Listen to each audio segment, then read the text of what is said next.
Ho, ho, ho! History happened everywhere! Christmas special! A random place, a random time, and a Christmassy topic pulled from the sack. The challenge: find the fascinating, uncover the unexpected, and share the stories. Ho, ho, ho, ho! You're listening to...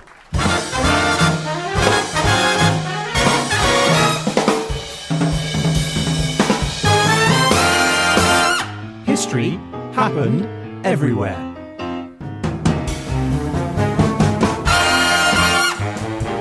Hello, my name is Ryan Weir, and I am here in the HHE grotto with the elf to my shelf. It's Mr. Peter Goddard. Merry Christmas, Ryan Weir. Are you ready for Christmas? I'm super Christmas ready. I've got my little Christmas hat. Yeah. I am on top of things. I've done my shopping. I'm ready to go. Well, look, this week we've gone all festive. And the reason for that is because last episode, the Christmas Derzolator gave us Noël in Malta during 1945 to present day. So, have we been good this year? Can we expect to find a stocking filled with Maltese delights? Or can we expect a Malta-shaped lump of coal instead?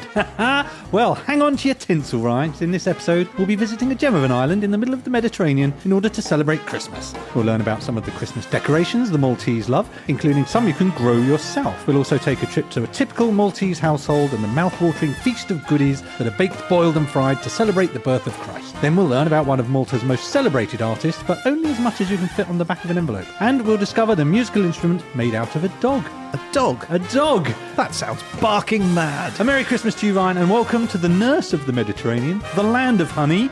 Welcome to Malta.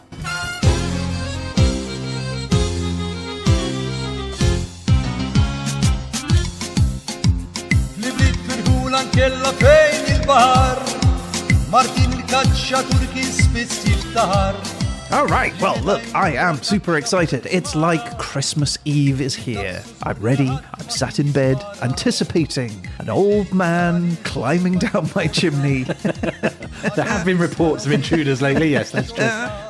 But why don't you start by unpicking your stocking, Peter, and giving us the first gift, the gift of orientation. That's nice. You've been working on that, haven't you?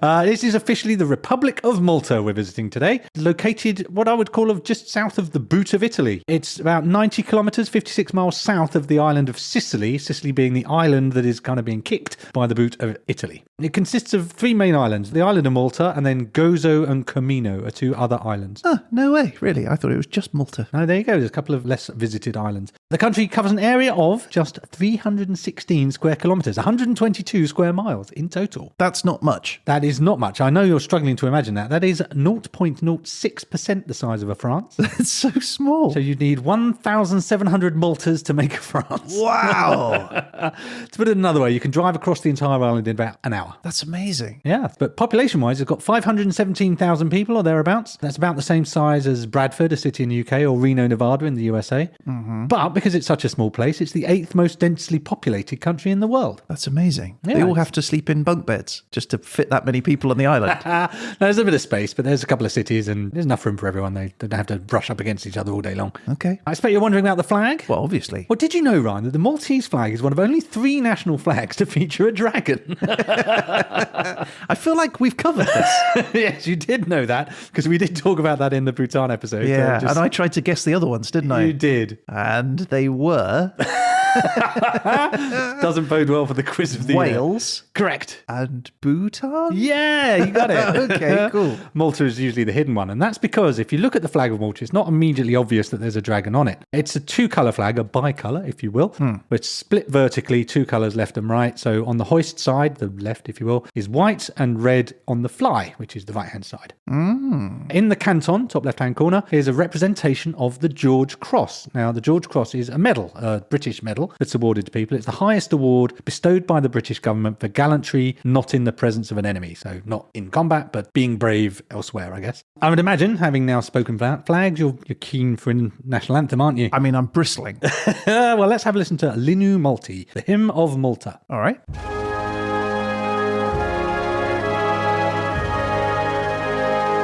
It's like church. It is called the Hymn of Malta, so it does have that hymnic feel, doesn't it? And it was written in 1850. wasn't declared the anthem officially until 22nd of February 1941. Okay. I mean, I can stand there with my hand on my heart and feel the passion. I wouldn't want to charge into battle immediately after it. I felt downbeat for that, but I sleep certainly hail my monarch, I suppose. Hail your monarch.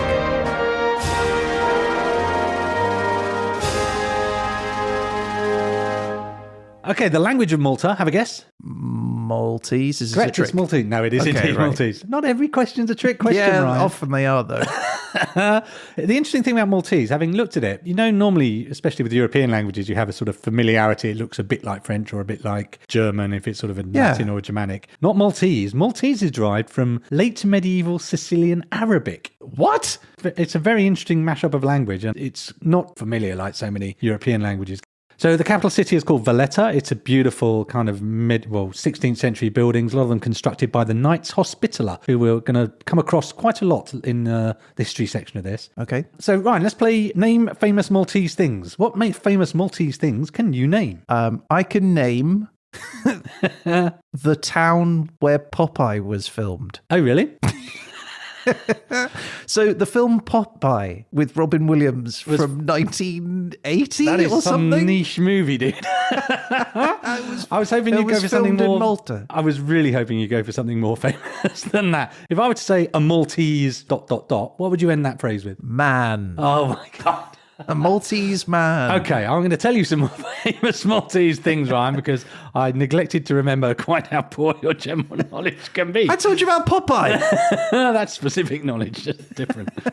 Maltese cross, Ryan, is one of the things I was hoping you might mention. Okay. A Maltese cross is kind of 4 V shapes or kind of arrowhead shapes, as if they're crashing together. So it's like a spiky cross in a sense. This is the symbol of the Order of the Knights of the Hospital of St. John, also known as the Knights Hospitaller. Told you we'd come up with them against them again. It's quite a common symbol used in a lot of places. St. John's Ambulance. The emergency medical services in Australia use it, and you find it on lots of international medals and coats of arms, a Maltese cross. Why does it make me think of Germany in World War One? I'm thinking you're thinking of the Iron Cross potentially. Yeah, I think the Iron Cross. Yeah, so Maltese is it cross similar? is a bit different. No, the Iron Cross doesn't have the same sort of spiky V shape to it. Okay. But interesting Maltese cross fact for you, Ryan. On the UK's National Rail Network, tickets marked with a Maltese cross are valid for travel on London Underground, Docklands Light Railway and Thameslink between 2 London terminals. That is a fun fact. We are truly spoiled this Christmas. You thought this wasn't going to teach you anything, this episode. Okay, another famous Maltese thing, Maltese dog. Yeah, and that's not famous. A Maltese dog is a small dog, about 9 inches high. It's got long, straight white hair. And it basically looks like if a dog was a wizard, that's what a Maltese dog looks like. You have no idea the image I've got in my mind. That dog does not exist.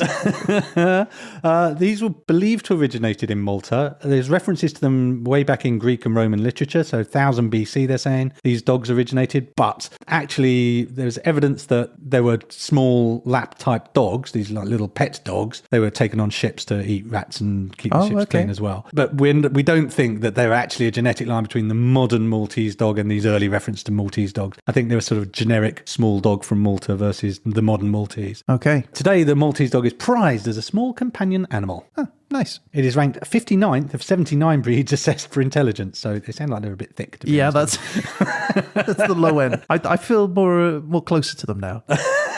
So now imagine a thick dog wizard and you've got it bang on. So one other Malta thing, Maltesers are not from Malta. So you're talking about the UK confectionery snack. Correct. They were originally called energy balls. The malt comes from malt and teasers as in you're being teased by the delicious malt. Malta has nothing to do with them. In America, they're called something else, aren't they? I'm not even sure if they have them I in think America. they're called Whoppers. They are similar to Whoppers. I believe Whopper is a different thing. Oh. But it is a similar malt ball with a chocolate coating. How is that different then to a It's a Malteser? slightly different formulation. It's lighter honeycomb in the Malteser. Ah, okay. That's a whole other podcast. Wow, we found a little sticking point for you. Yeah. Look at you defending your Maltesers. It's not the same.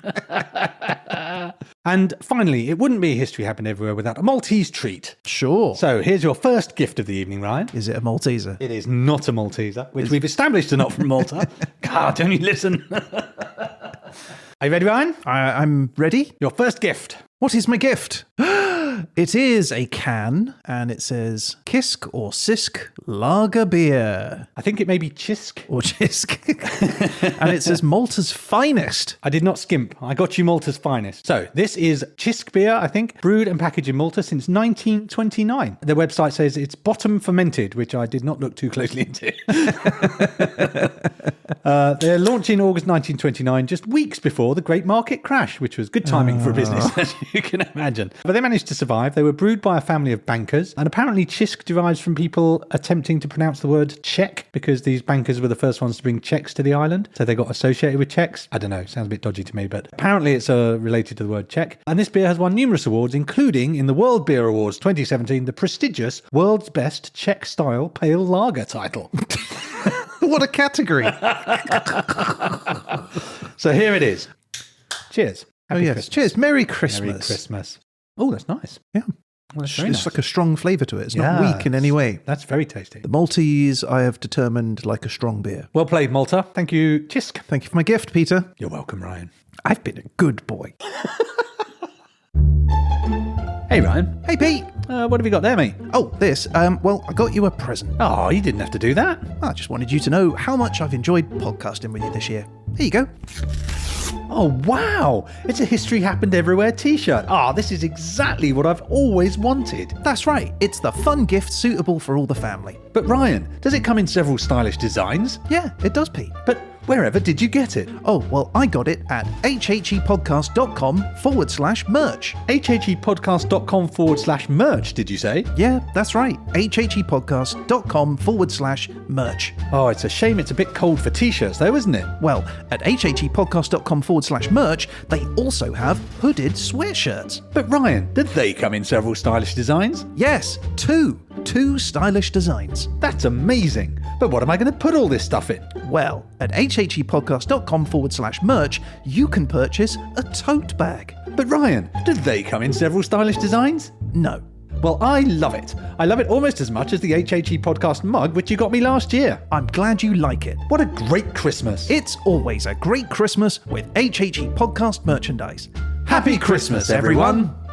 So, Ryan, you didn't actually get me this t-shirt, did you? No, I got you some Lego. Oh, thank goodness for that, because I've got flipping loads of these.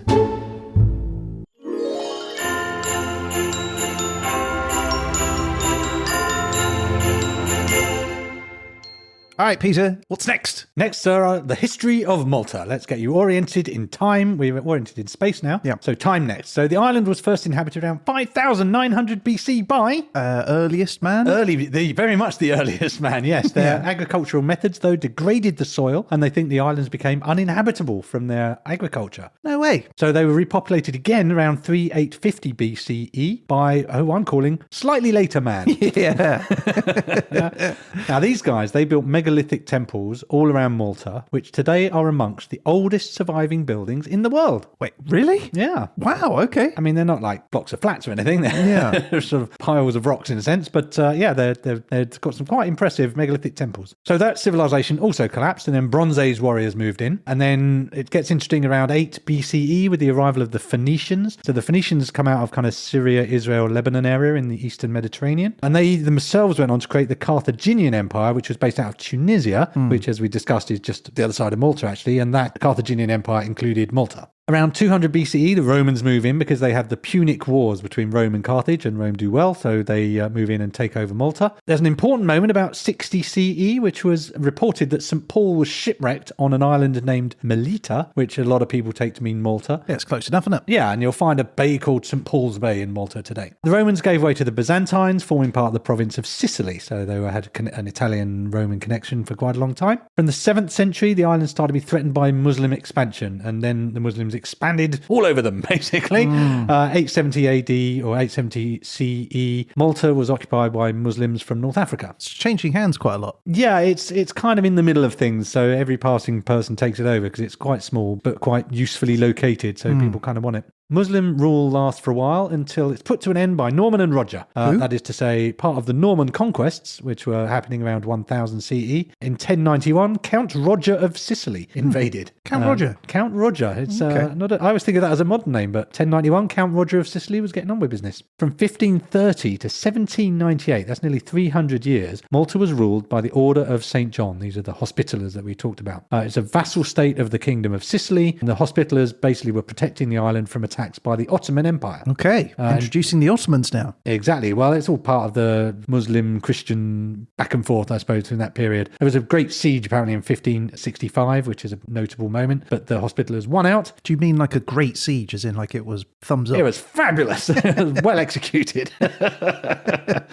Significant, I think, is probably the word. So if we have the Hospitallers in charge till 1798, the French arrive then, and Napoleon basically comes in and goes, I'll have a bit of this. But that doesn't last very long. The French were so unpopular, just after a couple of years, the Maltese rose up and asked the British to come along to help. Oh, wow. Okay. But in 1800, Malta became a voluntary part of the British Empire as a protectorate. I can't imagine there are many voluntary countries. It's not the typical story. It's normally the arrival of us with a bunch of guns saying, hi, would you like an alliance wherein we are the dominant party? But Malta seems to have been relatively empowered through this process, as far as a small nation that's being threatened from all sides can be empowered. But due to its location, it became a major military asset for Britain because it became the headquarters of the British Mediterranean Fleet. The headquarters? Yeah. Such a tiny little island. It's smack in the middle of the Mediterranean, a great place to start. If you're going to head anywhere in the Mediterranean, you're halfway there if you start in Malta. During World War I, Malta became known as the nurse of the Mediterranean because loads of wounded soldiers were taken there to recover. And Malta also played a key role in World War II. In the post-war period, we've seen many an independence movement. Malta kind of bucks the trend. They almost went the other way. They are the only British colony where it was seriously considered to actually integrate and become part of the UK. Rather than become independent, they were going to become Britain, or a little bit actually of become part of the United Kingdom. It was seriously discussed, but it didn't happen in the end. In fact, after a referendum, the state of Malta was formed on the 21st of September 1964. I mean, that's fairly recent, isn't it? Yeah, very recent. So the state of Malta forms in 1964. Only in 1979 did the last British forces actually leave the island. For a while after that, Malta started developing ties to Libya under Gaddafi and North Korea. What? Why? I think they were looking to find new sort of substantial sponsors, which is interesting. But eventually that doesn't really pan out. They kind of move more Europeward. And in 2004, they joined the EU. Most recently, in March 2022, the Labour Party, led by Prime Minister Robert Abela, won its third successive election. And that brings you up to Malta today. So there you have it. Malta in a nutshell. Malta in a nutshell. You could probably fit it in a nutshell. It's so small. It is a tiny place. Yeah.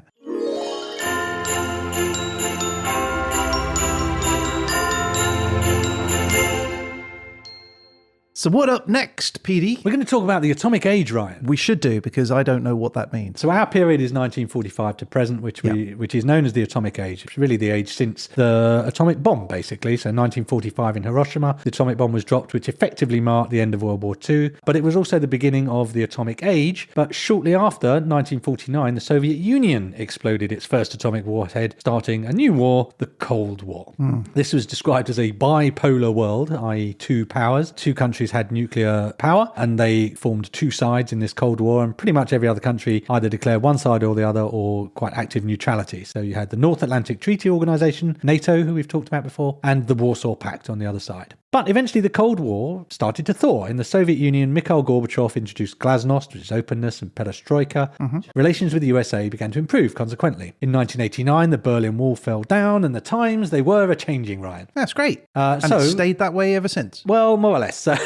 But both sides wanted to meet to talk through what's going on, right? There's big change in the world, but they needed to find somewhere neutral to do it. Right. So you've got Gorbachev on one side and George Bush on the other side going, oh, this world is changing. We have two nuclear powers. What do we do to address this new world? So they chose to have a big summit, and they chose to have this summit in Malta. Yeah, good choice. Just before Christmas, 1989, there was the historic Malta summit. Between the 2nd and 3rd of December, US President George Bush and Mikhail Gorbachev met in that summit. It wasn't in a conference centre. culture in Malta or anything. Both sides were based on and had their meetings on ships outside Malta. And they were anchored off the coast. But one of the problems they had was there was stormy weather and heavy seas. So some of the meetings had to be cancelled or rescheduled. And the whole summit got the nickname the Seasick Summit. Oh, no.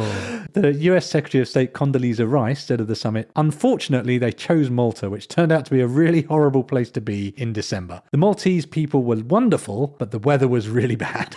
I love the way she caveated that, though. Yes. I think it was specifically the being on a ship lurching in a storm. They hadn't quite realised the benefit. Yeah, but that sounds awful. Can you imagine? Can you just like, But on the plus side, that's kind of thing that helps a negotiation go along, because you do not want to be negotiating for days on end, do you? You're kind of pushed to get to a conclusion. Can we just get back onto dry land once we've agreed this? Yeah, so it didn't stop them. The summit was a huge, significant moment. During the summit, Bush and Gorbachev actually declared an end to the Cold War. Nice. George Bush said, we can realise a lasting peace and transform the East-West relationship to one of enduring cooperation. That is the future that Chairman Gorbachev and I began right here in Malta. Yeah, good work, Malta. stuff. Yeah. So maybe we can drag them back to Malta and we could have another conversation. It's probably time for a round two, isn't it? So Malta, fire up the boat park. I don't know where you park your boat. Fire up the boat park. I don't know where I was going with that. Oh dear. Malta, get ready for another summit. We need you. We need you, Malta. Yeah. Mikhail, it's good to see you. Good to see you too, Comrade Bush. Can I offer you some borscht? Thanks, Mikhail, but it's a little choppy out there. I'm not sure I can keep it down. I understand, Comrade. I too am feeling, how you say, a little green around the gills. Now, before we begin this negotiation, it is traditional to exchange gifts to show our goodwill and openness to the process. I have brought you this Matryoshka doll. It is many layers, representing the complexity of the process we face. Why, thank you, Mikhail. This is very beautiful. And I too have a gift for you. To mark the fact that here in Malta we'll be making history together, I have bought you this History Happened Everywhere t-shirt. I love this, comrade. It appears both stylish and comfortable. I must obtain more for my family and friends. Where may I find such an item? Why, it couldn't be easier, Mikhail. Go to HHEpodcast.com/merch. HHEpodcast.com/merch. That's right, HHEpodcast.com/merch. This gift gives me a good feeling about these negotiations, George. Me too, Mikey. Me too.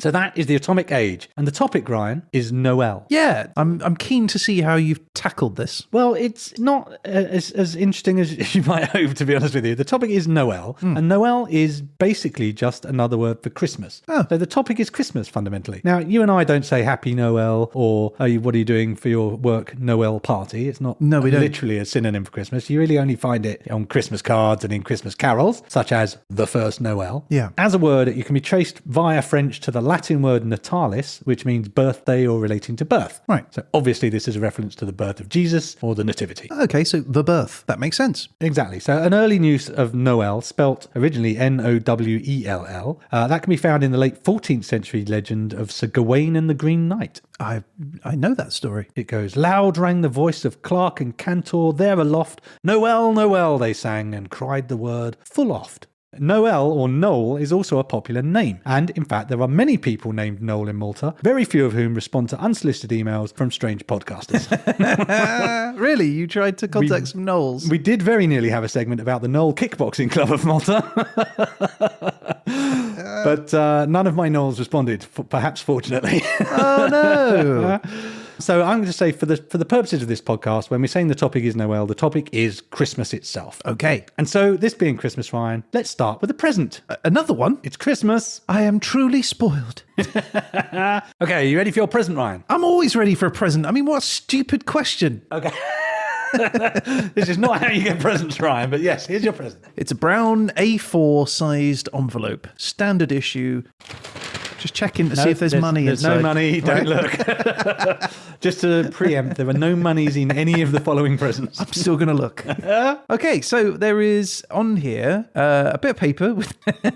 Okay, so it's a big picture of different Christmas scenes. From Malta. From Malta, okay. And there are 5 windows, each with a number. So I'm guessing this is an advent calendar of some kind. Ryan, welcome to the Podvent calendar. The Podvent calendar? I've invented the Podvent calendar.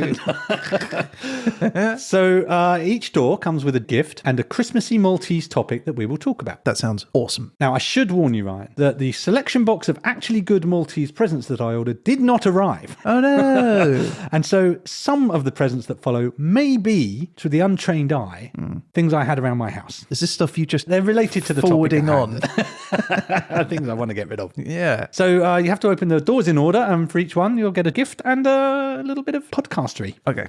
Right. It is open. Okay. It is a map of Malta. There you go. Malta. So the first topic is Malta, a Maltese Christmas. Okay. So to get us started, I just wanted to learn what a regular old Maltese Christmas might be like. So I found a Maltese person who was willing to talk to me about their memories of Christmas in Malta. Oh, that's great. So I'll let him introduce himself. Hi, I'm Christopher. I wear many hats. So I wear the hat of a son, brother, uncle, partner, but I'm also a crossfitter, painter, producer, and of course, one of the main reasons why I'm here, I'm Maltese, and I'm really proud that I'm Maltese. He wears more hats than me. Yeah, he's a man of many talents, but the main one for our purposes is being Maltese. Wow. So I asked Chris to basically just tell me about his memories of Christmas. So this is what he said. As many might know, Malta is very religious. So Christmas has this religious significance, but of course it has this major social aspect. For example, I can't imagine myself not going down to Malta for Christmas. But to me as a child, I was brought up in a very Catholic family. So to us, there was always this preparation for Christmas. And one of the things was very important, around food, but also around the Christmas decorations. So Christmas decorations, I remember with my dad, as soon as Christmas is about to start, we get the Christmas crib out. We start fixing, amending, refurbishing the Christmas crib. So Christmas cribs are made of Jablo or papier-mâché. And we start fixing it. We start decorating it. We change a few things around it. And we start decorating it. So that's the first thing that comes out, right? Which narrates the story of the Nativity of Jesus Christ. But then when it comes to food, I remember as a child preparing the list with my mother and then go to the bakery decorating shop. I would buy all these things and start baking with my mother. The Christmas cake, the Christmas log, which is my favorite, top of the list. And of course, the mince pies, which are very, very British. But we do bake those in Malta. So a couple of things there. Chris mentioned the Christmas crib. Yeah, the Christmas crib. We are going to talk about those in quite some detail later, so we'll come back to those. So let's move straight on to food. Chris mentioned a Christmas log, which I thought was interesting. So I asked him to tell me a bit more about that, because mince pies for our American viewers are kind of a sweet fruit pie, very British. So our British viewers will be very familiar with them. But I was interested in the Christmas log, so I asked a bit more about that. So it's a bunch of biscuits crammed, broken into pieces, all smashed, then lots of condensed milk, and then you have also the fruits which is mixed together with it, and nuts actually. So it's a mix of things, and then the condensed milk, of course, will get it into the form of a log. You put it in the fridge, and once it's cold, then it's just hard. And you can start decorating it. It is heavy. It's definitely my favorite one. If actually my mother had to listen to this, she'd be very angry. But my mother's is always the best. But I've recently tasted one of a friend of mine, which was really good. Whoa. I know. Should we put this out? I almost didn't put it in because I thought mother's going to go nuts, but it was funny, so I did. So Chris explained that they make all this food, they put it out on the table on Christmas Eve. In their house, they don't eat it until they've done the midnight mass, but other houses, sometimes they eat it. But then obviously the midnight mass is what comes next, and I asked him to tell me a little bit about that. And that's the midnight mass, which is on Christmas Eve, of course. the midnight mass. To me, it's very special, actually. And though I don't practice religion that much, I still go. I still opt on going. I go and celebrate it with my parents. And it always starts with Christmas Eve. It's either I'm still running around Malta trying to finalize my Christmas shopping. But what I do is we get home, we start getting ready around 8. The drinks come out. So we'll get either some whiskey or some vermouth just to keep us warm. And we'll head to the church. And at the church is a nice celebration because you have multiple things happening there. So you have the Christmas carols where everyone's singing before the mass will start. And then right before the mass will start, then you have this young child which comes out in the center of the church, and the child will start narrating the story of the Nativity. And that's really, really special. And then once the child has finished narrating, they'll give him a little statue of baby Jesus Christ. And the mass will start then. And what's special about it is as soon as the mass ends, then many people just gather in the room next to where the priest gets ready, basically. And we have mulled wine and Maltese honey rings or Christmas cake. And everyone starts chatting, and then everyone heads home. And at home, everyone does his own thing. And us, what we do is we eat our Christmas log and continue drinking, of course. He's the most festive man I've ever met. He's super festive, isn't he? It was a good discovery. It's incredible. I want to go to Chris's mass. I do too. Chris's mass. Chris mass. Chris's mass. Oh my lord! See what I did there? I like the idea of a pre-church whiskey. That sounds like good practice, to be honest with you. That child's sermon that you mentioned, that's a very Maltese thing. A child is picked from the community to read the sermon. But obviously that's the Mass Christmas Eve. We're not even on Christmas Day yet, but Christmas Day is largely characterised, as it is for many people, by the big lunchtime meal. Yeah. So I asked Chris to describe what a Maltese Christmas lunch might look like. There are a number of starters, different starters. And my mother sometimes starts with prawn cocktail, even though it's Christmas. To me, it's a very summery dish, but that's one of them. Some also prepare snails, which is a very traditional in Malta.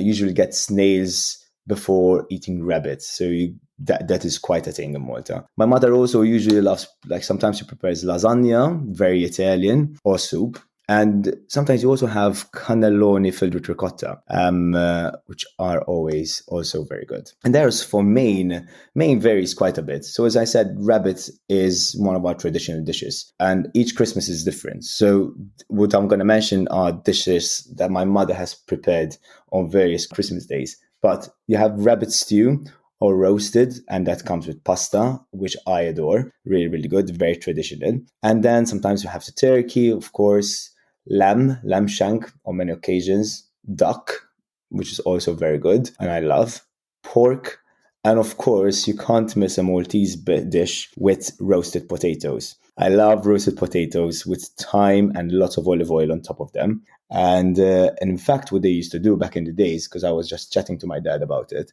they used to take the roasted potatoes to the bakery in the village, and they used to prepare the potatoes there, and they come crunchy, right? And I think some families still do that because there are still a few bakeries around the villages in Malta. And so that's some of the food. But then dessert is of course cherry on top of the cake, and that varies quite a lot too. And my mother usually prepares a Maltese souffle or trifle. The trifle is full of cream and lots of fruit on top. And then some also prepare tiramisu or gâteau. So the gâteau is very similar to a tiramisu. Tiramisu, of course, as many might know, is Italian. The gâteau has a very similar approach, but basically they use biscuits, cream, and coffee, and it's also really, really good. Okay, two things. Firstly, I'm starving now. I'm so hungry. I've written a bullet point here saying, "Are you hungry yet?" Yeah. My God, my mouth is full of saliva. Honestly, he was talk of roast potatoes. I mean, that's number one. That's what put me over the edge as well. Secondly, I do want to question the traditional Christmas lasagna. Rabbit, snails, lasagna, duck, lamb, pork. Yeah. So yeah, that was quite. You could see the diverse influences there. You had the Italian, you had the British. So hungry. But of course, I've kept the best till last. I also asked Chris about presents. a special moment is when we're about to open the Christmas presents. And I know that some open the presents in the morning, but what we do is we open them at 4 o'clock. So we prepare tea, coffee, the Christmas log comes back out together with the mince pies and the Christmas cake. And then we gather around the Christmas tree and we start opening our Christmas presents.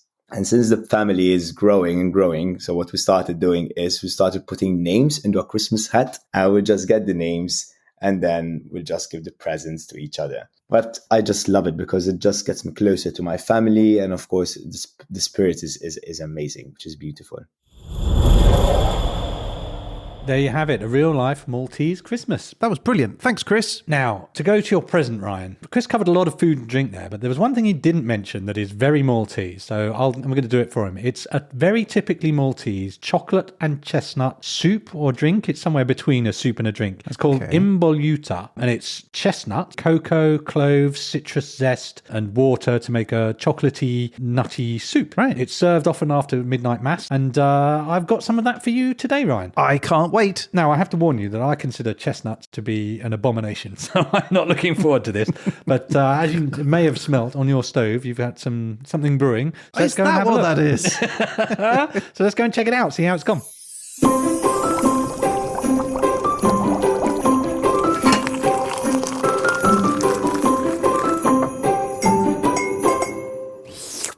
So here you have it, Ryan. It's like I say, I'm not sure if it's a drink or a soup, somewhere between the two. So there's cocoa, water, chestnuts, obviously, nutmeg, cinnamon, spices, your kind of Christmassy spices, zest of an orange, zest of a mandarin, a little bit of cornstarch to make it a little bit thicker. And there you have it, a sort of chocolatey, nutty soup. See how it goes. I'm not a fan of the chestnut myself, but hopefully you enjoy it. This is your gift for door number 1. That's delicious. Your face is saying something quite different to that's delicious. That was an unexpected blast of citrus. Well, that would be the zest. Not a fan. That is an acquired taste. Well, bear in mind, this is my effort at making this. I've never tasted it before, and I've just got an online recipe, so it may not be representative. Oh, I thought you bought like a packet or something. No, I've made this. You've made this? Yeah. Very good. So if it doesn't work, I think you can blame me rather than the nature of the dish. I'll be honest, I'm not a massive fan of citrus with chocolate. Ah. So chocolate orange and stuff like that, I tend to avoid at the best of times. Okay. I think that's fine. It's as good as I'll go. But there you have it. Imbolluta. Hi, it's Christopher here again. Just wanted to wish everyone a Merry Christmas on behalf of Malta, and to mention one final very important Christmas tradition on the island. Before opening the presents, everyone changes into their traditional History Happened Everywhere t-shirts, so they look stylish and comfortable whilst opening their gifts. You can get yours from www.hhepodcast.com/merch.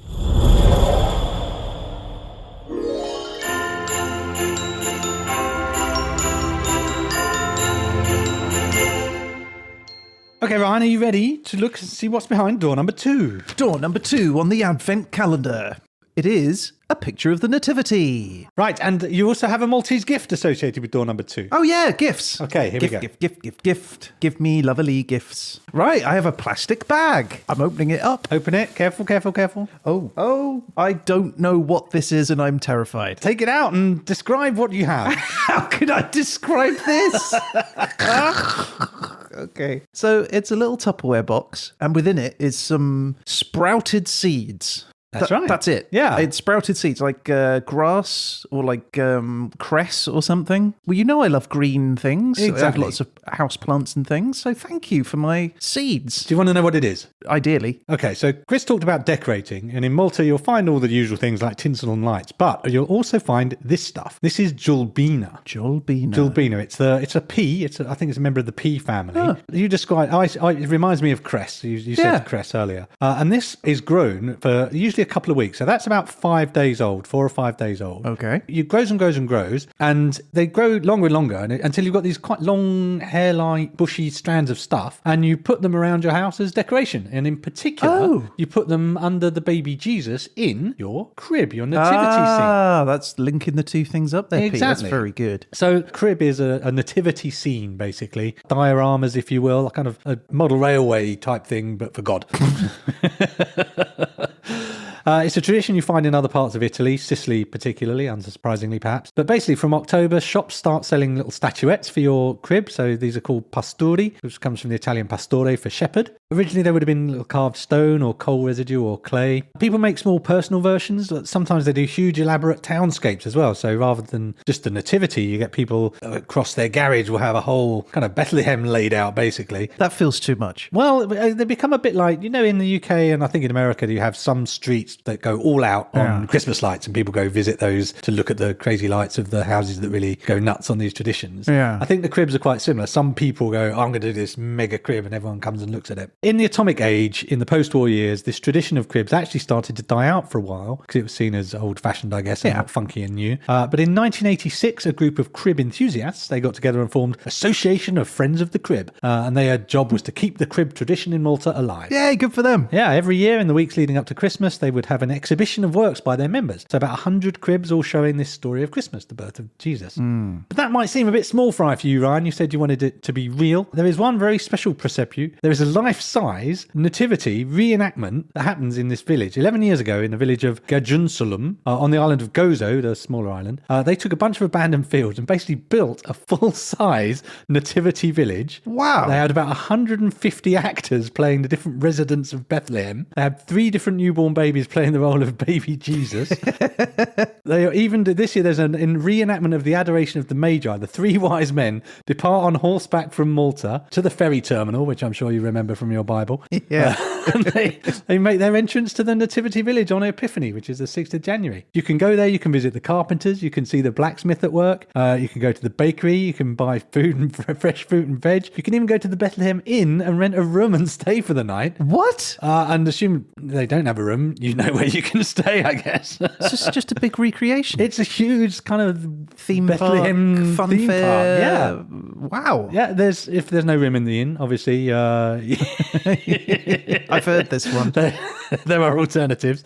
But entrance to the site is free as well. You can go and look around. It doesn't cost anything, but you should probably leave a donation. I would recommend either gold, frankincense, or maybe myrrh. Yeah. But that's it. There's a full-size nativity that they do every year in this village. It's amazing. So there you have it. Those are cribs, a very popular and important tradition in Malta. I love that. That's a great one. Greetings, Joseph and Mary. We are the 3 wise men, and we have travelled from afar to pay tribute unto the baby Jesus. Greetings, wise men. We welcome you humbly.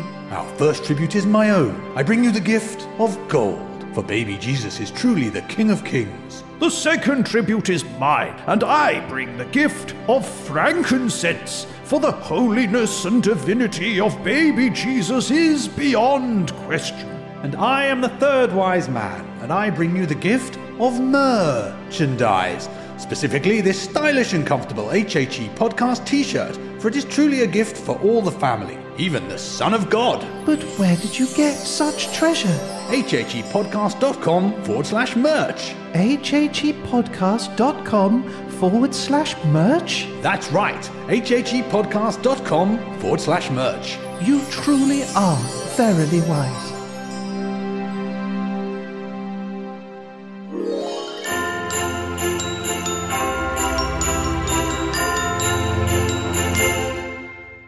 Okay, it's the 3rd day of Christmas. What's behind door number 3, right? Right, door number 3. Door number 3 is... Oh, what could this be? I'm building it up. Right. Ooh. Oh, you remind me of my mother. Is it a little lamb? Is it a holly bush? No, it's a manga drawing of a man stroke woman stroking something. You might have to help me out with that one. That is a stamp. Right. So, Ryan, are you ready for your gift? I am. Give me gifts. I'm not returning much in the way of gifts, by the way. I hope you realise that. It's understood. It's my podcast. You are the recipient of the knowledge and the gifts. And it's 4 stamps. So remember I said things around my house? 4 postage stamps. 4 postage stamps. That's because we With are... space for 2 others. So Yeah, have I got to that's- collect the other 2? No, or... some of them are used. It's a used book of stamps, Ryan. That's what that is. Thank you, Peter. That's I think handy. that probably... I don't know how much first class stamp is these days, but I reckon that's at least a couple of quid. Yes, exactly. So this would be one of the things that would have been a delicious Malta treat had the box arrived.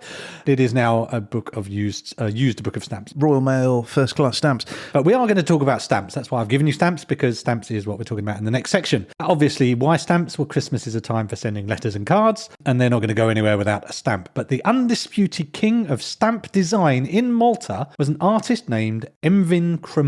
Great name. So he wasn't just a stamp designer, he was actually considered one of the best Maltese artists of the 20th century. Really? Just artists, full stop. Not stamp artists, just artists. His full name was Emmanuel Vincent Cremona, so Emvin is from Emmanuel Vincent. He was born in 1919 in Valletta, the capital. In 1935, age 16, he started at the School of Arts in Valletta. He did well there, so in 1938 he goes to the Accademia di Belle Arti in Rome. Studied until the outbreak of war in 1940 when he had to go home. He later wins a scholarship to study in the London Slade School of Art, and he also studied in the summer in Paris. So he was an artist who was on the world stage, I guess, in his education. Sure. Wasn't just a Maltese provincial artist. Okay. In 1948, he goes back to Malta, he marries and has 4 children, and he becomes the painting master at the School of Arts for a while. And then his career really starts to take off. He had a friend and fellow artist called Anatoliigmusic, who unfortunately died while working on the decoration of the Masida church, and Emvin Cremona was asked to finish it. And he does a nice job on that, so he gets other church commissions, and he soon gets quite well known for creating these vivid, rich, slightly modern religious artworks in churches around Malta. Nice. And what he was trying to do was actually create church art that was modern, but also devotional. So not just hip and modern, but profound, but with a modern appearance. And it's kind of religious art for the atomic age, you might say. Ah, clever. His career, though, takes another turn in 1957 when Cremona was given an opportunity by the Maltese Department of the Post to work at a completely different scale, a stamp commemorating the 15th anniversary of the awarding of the George Cross. In 1964, Malta gains its independence, and again, Cremona was approached to say, can you do us a series of stamps to commemorate this event? He's now stamp guy at this point. He is stamp guy, because in 1964, also very busy, he produced the designs for the very first Christmas stamps issued by Malta. Wow, okay. And they are beautiful. So that image that you looked at on the thing is one of his stamps. That's what you would have got on one of his Christmas stamps. It really is very modern looking. Yeah. Like I said, it kind of reminds me of sort of manga, cartoon comic book style. It is. It's got that kind of slightly, it's not realist. It's not cubist, but it's somewhere sort of in between. And you'll see there's somewhere on there, in every one of Cremona's stamps, there is a star. So you should probably see a star there somewhere as well. His designs were very innovative. In 1967, he created kind of triptych, a 3-panel picture. And that meant, to give it a sense of depth, the stamp was made in a trapezoidal shape. I can only imagine the printers were not particularly happy about it, but he was an innovator in stamps, and he basically became really, really well known, and his stamps became really, really well known. From his first set in 57 to his last in 1980, he was responsible for 62 sets of stamps. That's more than 170 different original designs in his 20 years. But it wasn't all stamps. His work's visible in churches all around Malta at a much bigger scale, obviously, these great big murals, beautiful things. And he's also got paintings hanging at the World Health Organization headquarters and the UN headquarters in New York. I suspect that when you are doing a stamp, you're not drawing it at stamp scale. No, I think they do a picture and shrink it down, but we'll talk about that in the verdict next week. Cremona died in 1987, unfortunately, but he left behind a massive legacy of art, from tiny stamps to huge church paintings, and as I say, is now regarded as one of Malta's best artists of the 20th century. My Cremona. I thought that too. I tried not to. My Cremona. Here's to Emvin. Cheers. Emvin! Merry Christmas, you old dog. Come on over here. Oh, hi, Toby. Hi. How have you been? Oh, same as everyone, really. Just keeping busy with the old art. Right, yeah. Aren't we all? I just finished my latest and, dare I say, greatest piece. It's a massive mural that covers one wall and the entire ceiling of the cathedral. Oh, wow. Yeah, it's about 200 square foot of devotional art. They say it really conveys the power of God. Gosh, that sounds big. Yeah, but that's nothing.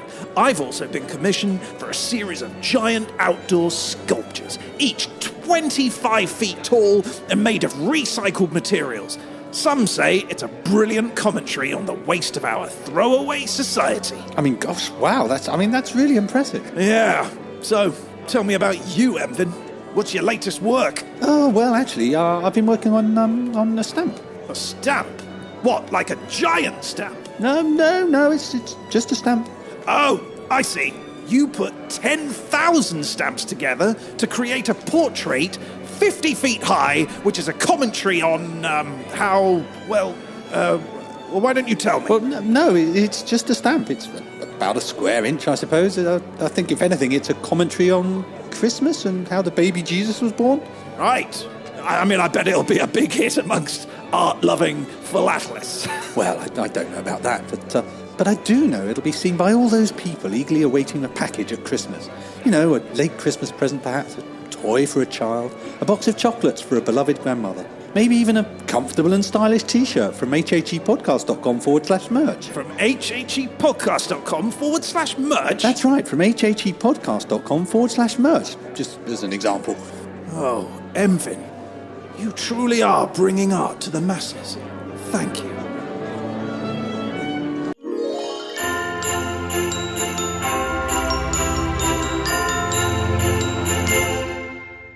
Okay, it's time to look behind door number 4, Ryan. Door number 4. Door number 4. Door number 4.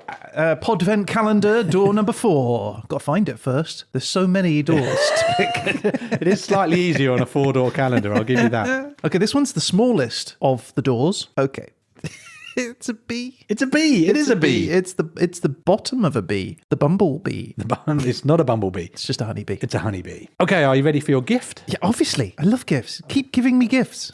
Okay, I have a tin, a heavy tin. Okay, I'm opening it up. What looked like bagels? Do you remember Chris mentioned, it was quite in passing, so you may not have noticed, he mentioned honey rings. I don't remember honey rings. Maltese honey honey rings. You've missed a rings. trick. There are 6 of them, as opposed to 5 honeyed rings. I know. Okay, tell me about honeyed rings, Pete. So, honey rings. Chris mentioned honey rings. Honey rings are a very traditional Maltese, particularly Christmas snack. Yeah. Interesting thing about honey rings, had I known how difficult and painstaking they are to make, I would never have embarked on this project because this took flipping ages and was much harder than I thought it was going to be. For real. Okay. Now, these are the Maltese for these is very hard to pronounce, but I'm going to try it. Żaqq. It's spelt in a way that is very different to that. That's as close as I can get. And again, apologies to all Maltese people. But this was originally a food that was only available at Christmas. Can you name the main ingredient in honey rings? Honey. There is no honey in honey rings. There was a trick! Some of them this are is why trick I'm so suspicious of trick questions. Some of them are trick questions. Damn it! You can make with them honey, and I think they probably were made with honey at one time, but they're now made with treacle. So what you have there is treacle, semolina, sugar, flour, kind of middle, and a pastry outside, and you bake it for half an hour. Okay. Yeah, I spent an extraordinary amount of time making those, so I can only hope they're at least reasonably tasty. Okay, well, I'm going to give it a go. And again, I've never eaten these, so this is a first rendition from an internet recipe. Look, let's do it together. There you go, this. half and half. It's a ring-a-ding-a-ding-dong. Here we go. It's all right.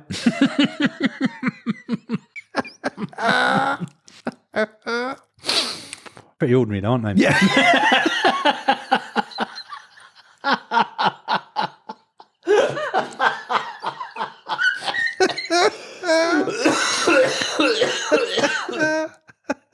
Okay, for the benefit of the podcast, let's pretend they're okay. Okay.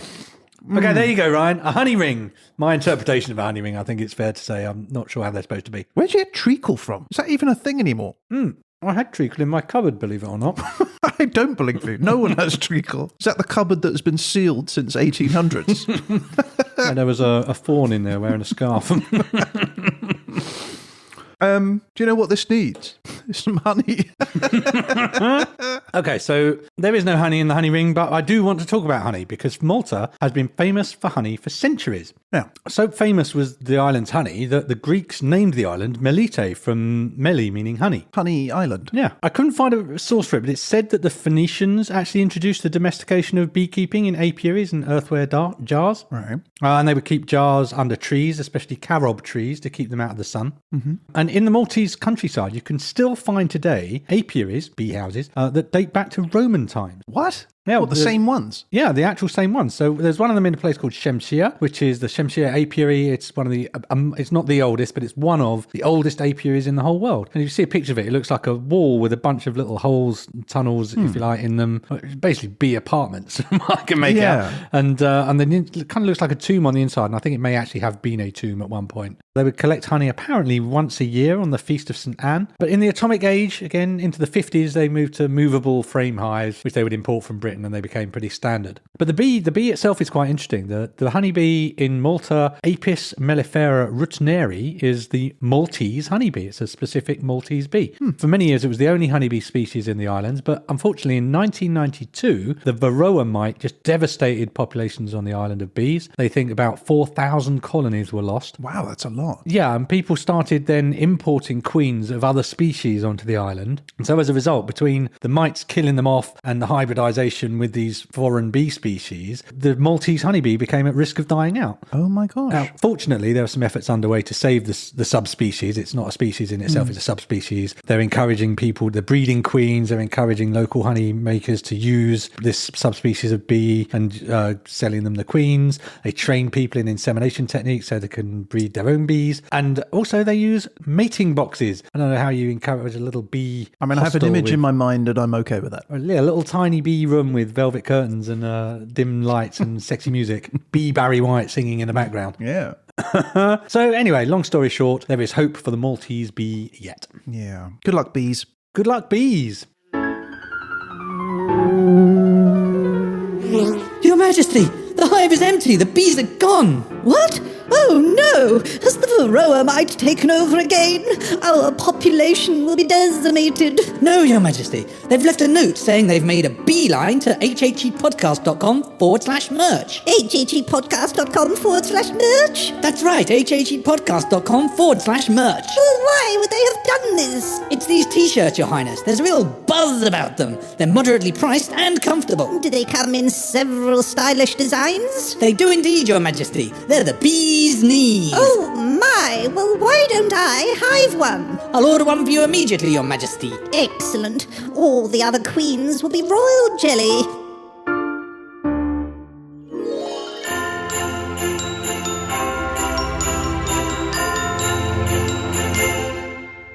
Okay, are you ready for door 5? Obviously. Here we go. I like door 5 because door 5 will have a present. Yeah.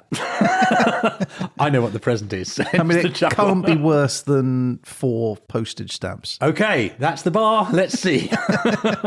Okay, door number 5. It's a long one. And it's a cow with no legs and no head, and it's been stretched out, and it has like a hockey stick for its head, and I don't know what this is. Are you ready for your gift, Ryan? I'm always ready for a gift, Peter. If Nice. we've not established that by now. I just want to remind you that you said it couldn't be worse than 4 postage stamps. Is it 3 postage stamps? Oh no, what is it? Okay, all right. Hopes receding. It's not PlayStation shaped, mate. Oh, it's really bad. It's kind of, oh, okay. So when you bought me 7 dog chews, 7 dog chews for a pet dog I do not own. What are my thanks for my tasty chewy treats? So I refer you back to the bar that you said. Is this better or worse than 4 postage stamps? I mean, it's worse. It is worse than 4 postage stamps because I can't use these until the one day I get a bit hungry late at night. And it's the only thing in my cupboard, and all I remember is the words tasty and chewy. And I suddenly hit a new low. I'm going to come in, there's an empty bag, and you'll have a shamed look on your face. Yeah. Oh, dear. Okay. So, Ryan, why have I given you dog treats? Yeah, it's a really good question, Pete. And what is that thing in the picture? Well, if you remember right at the beginning, I said we'd introduce you to an instrument made out of a dog. Yeah. So, in Malta, back in the day, one of the traditional sounds of Christmas was the sound of the Maltese bagpipe. This is an instrument called a Żaqq. So, on Christmas Eve, Żaqq players would go out into the streets, either late in the evening or early in the night time, to entice the population to come out of their homes and attend midnight mass. Sort of Pied Piper for God, you might say. So what is a Żaqq? It's kind of like a bagpipe. It's the same principle. It's a bag of air and pipes and a twiddly bit and a bit you blow into. But the first website I said it's made of calf or goat skin. Mm-hmm. So that's what you were looking at, that picture. Is that what that is? A musical instrument? That is a musical instrument. So I found a study that said traditionally dog or cat skin was preferred. Oh, it does look like a cat now. I think that one's probably a goat. But a description from the early 19th century from the book Maltese Oral Poetry and Folk Music said, the bag is the complete skin of a large dog, exhibiting besides the body and appliances of head, legs and tail to boot. So you see the legs and the tail, they're all still on there. It's very much just a dog with a something strapped to its head. So then a bullock's horn is fitted to the mouth and punched with the requisite number of holes for playing. Oh, this is dreadful. So the skin is kept intact, complete with fur, including the legs and tail. So it kind of looks like the animal itself. It looks like a healthy animal, yeah. You've got the bull's horn on one end, which is kind of the amplification of the sound. That horn is sometimes decorated with shells and images to ward off the evil eye. And the way it works is you've got a blowpipe that goes into one of the legs. You blow it up and like a bagpipe, you squeeze the bag of the pipe and it pushes the air through the horn. You normally hold it under your arm with the legs pointing upwards. So it basically looks like you've tucked a dog or a goat under your arm. Yeah. This bit disturbed me more than anything. They said the advice was you could not use a female cat because air would escape through the nipples.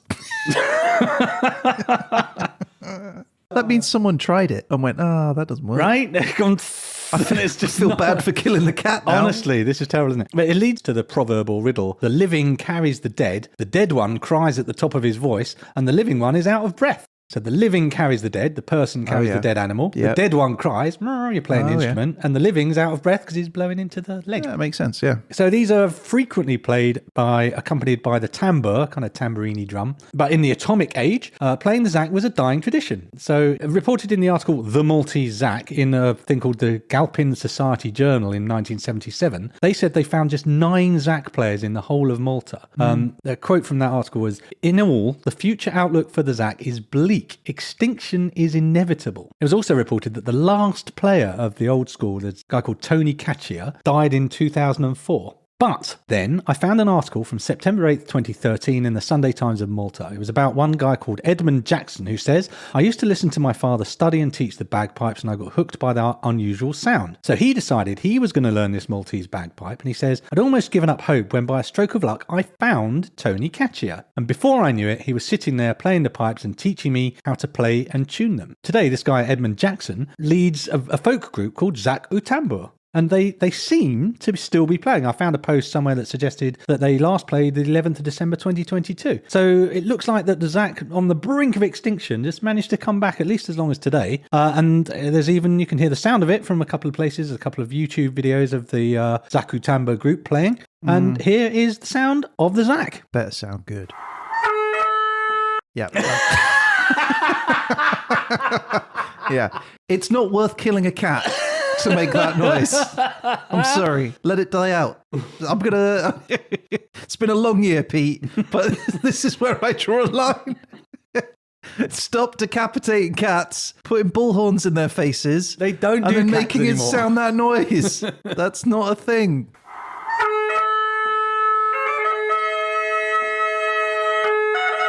All right, that's slightly more musical than I was expecting. It's got a real medieval vibe, hasn't it? Yeah. There you go. You're getting into it now.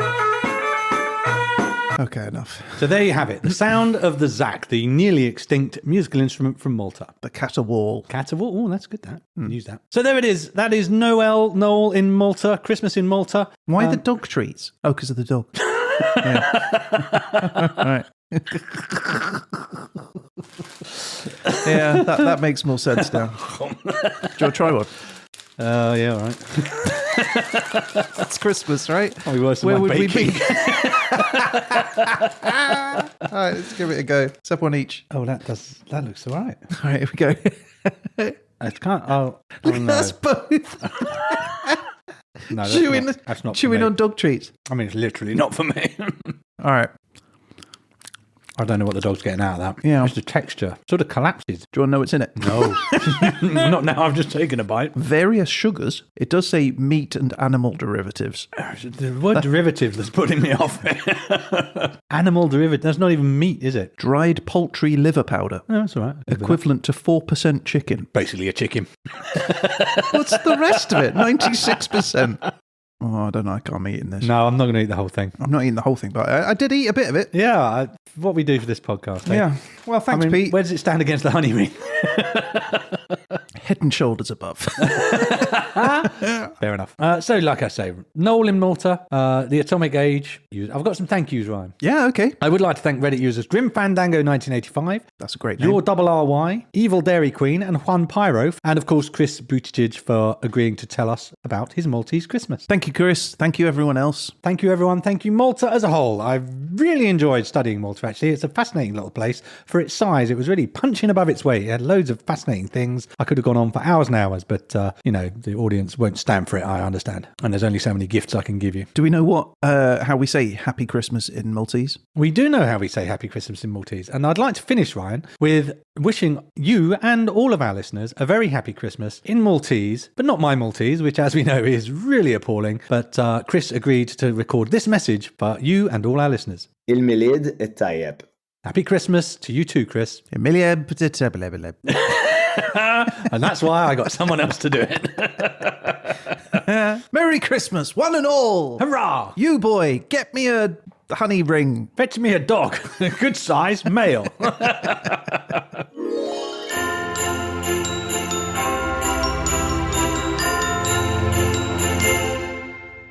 Well, Peter, it's been a bumper edition. Hasn't it, though? Of History Happened Everywhere. So thank you, Peter. In all seriousness, you've put a tremendous amount of work into all this, creating the hot chocolate drink and these honey rings that must have taken you hours. So congratulations and well done. And thanks again to Chris for taking the time out to speak to us and tell us about his Christmas, which sounds way better than I like to sit on the sofa and watch TV. Yeah, I suspect his honey rings are vastly better than mine. Yeah. So yes, Peter, I very much enjoyed this episode. I'm feeling super festive and fun, but alas, it is time to put away the Christmas Derzolator for yet another year. Oh, I've got to pack up the tinsel. All of that stuff's got to go back up in the attic or in the basement or wherever we keep it. Next to the spookulator. It is, though, time to bring out the regular Derzolator. So here it goes. I'm just going to switch it on. Normal service is resumed. Exactly. And it is my turn next, Peter. Okay, then I get to press the button. That's right. And this is going to be the first episode of 2023. Oh, let's hope we're off to a flyer. Let's see what we're going to get. Okay, so over to you then, Peter. Okay, Ryan, are you ready? I am more than ready. Okay, I'm going to hit the button. Here we go. All right, Ryan, your country is Mexico. That sounds great. I love Mexico. I've always wanted to go. Okay, this is your opportunity. You can nip out quick, come back. Yeah. And your time is... It's the Middle Ages, Ryan. Which, the Middle Ages. Obviously, you're familiar with, know exactly what it is, but for our listeners, that would be 476 to 1450 CE. Okay, I mean, there are people there, so there's going to be something. Let's hope so. Let's all about the topic. Is it spaceman? Is it something difficult? Let's find out. And your topic is... Sleep. Sleep? Sleep. One of my favourite things to do, Pete. Well, you can't sleep on the job here. You have to go and find things out about Mexico in the Middle Ages, sir. Okay, so it's sleep in Mexico during the Middle Ages. That's right. I've got it. No worries. All right, look forward to it.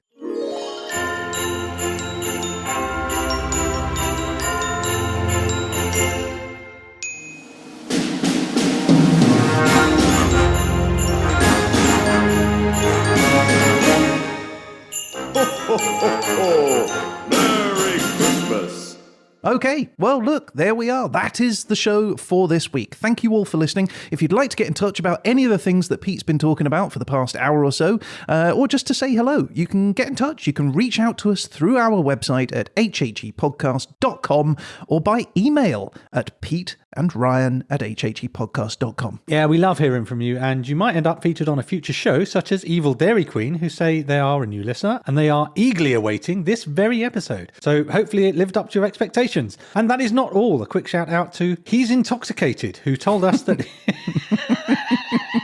who told us that he enjoyed listening to the last episode whilst doing a cardio workout. Wow, so... Not whilst intoxicated, hopefully. Mentally and physically fit. Yeah, I would say so. Yeah. Now, look, if you are on Mastodon, Facebook, Instagram, Twitter, or TikTok, you can find us at HHE Podcast. And if you subscribe to those, you'll get an alert every time we post any of our trivia tidbits. We do news, we do photos. You will be able to see the pictures of the weird gifts that I gave Ryan, that kind of thing. But we are going to be back again next week with... The verdict. But this was the last episode of History Happened Everywhere for 2022. And that can mean only one thing, Peter. That's right. As is traditional, Ryan and I will be put to the test by Judge Dursley in our end of the year quiz. Yeah. Who won last year, Ryan? Yeah, you did, Pete. So well done you for being better than me. But let's see if I can grab the silverware for remembering all the things we talked about across all 25 episodes of 2022. I think I can remember everything. Yeah, really? If last year was anything to go by, that is not true. Yeah, we apologise in advance for our lack of memory. I'm fairly certain a listener would do better than we did. But until then, a huge thanks to you, Peter. Thanks to you, Ryan Weir. And to Chris. Thanks to you, Chris. You are awesome. And that's it. I guess all that's left to say is... Merry Christmas!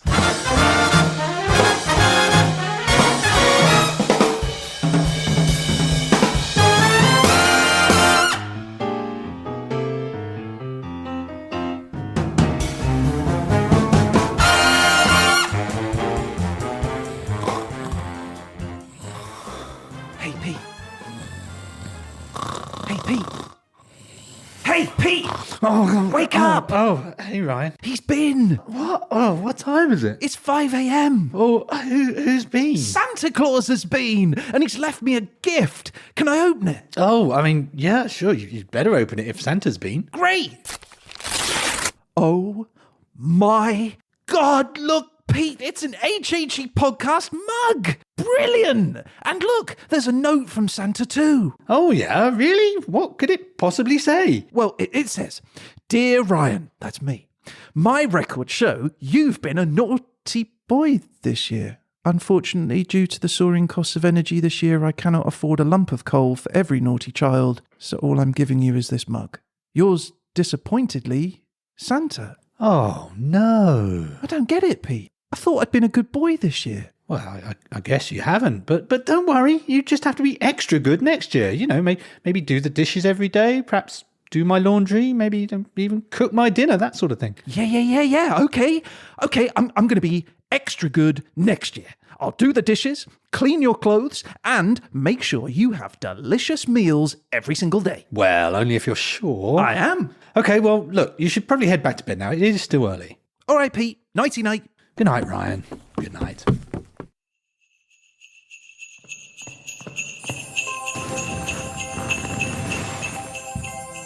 Ho, ho, ho, ho, ho! What the heck? Santa? Yes, Peter, it is I. What are you doing here? I've brought you a present. This lump of coal, for you have been a naughty boy this year, tricking your friend into doing your chores. Yeah, I did do that, but it was pretty clever, though. Clever or not, you have been, oh, wait, what is this? This mug, it's gorgeous. Wherever did you get it? The HHE mug? Well, that's from hhepodcast.com/merch. hhepodcast.com/merch? That's right, hhepodcast.com/merch. Well, I think it's a delightful gift for all the family and perfect for hot chocolate on a chilly night. Well, Santa, I mean, why don't you take it as a gift from me? I couldn't possibly. Well, I mean, you could, if maybe we forget all about this naughty boy business. Well, I suppose I could delete a couple of records. Yeah, well, why don't you do that? Okay, well, look, I'm going to take this and I better be off. Busy night and all that. Merry Christmas, Peter! Ho, ho, ho, ho, ho! Merry Christmas, Santa, and a Merry Christmas to me.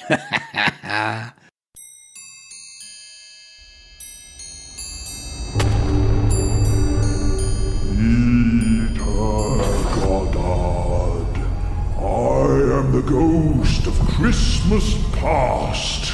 Oh, for f***'s sake.